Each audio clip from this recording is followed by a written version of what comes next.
Harupaten tegas, tegas dan keras. Kita mempunyai sifat yang karakter yang keras. Biasa nama anu ngamen bojone. Nah, sekarang silakan harupannya. Nah, sok silakan disundut dulu ya. Tahu disundut Bapak? Disundut dulu sampai menyala. Ya sudah. Ada tisu? Iya, tisunya bentar. Nah, bentar ibunya sambil nunggu. Ya, oh.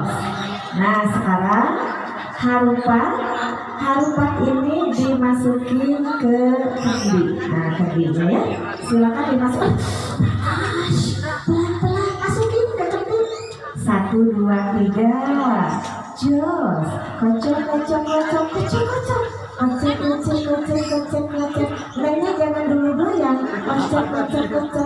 Udah di bawah ya. Bagaimana Arafi basah ya? Basah Bapak.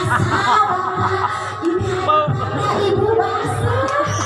Aduh ya Allah, kalau sudah basah ya sudah, aku harus dilap dulu ya. Nah sekarang ini dipegang berdua, ini sama Teteh dipegang. Ini sama Arafi juga dipegang ya, dipegang berdua. Kemudian nanti dipatahkan atau dipotongkan.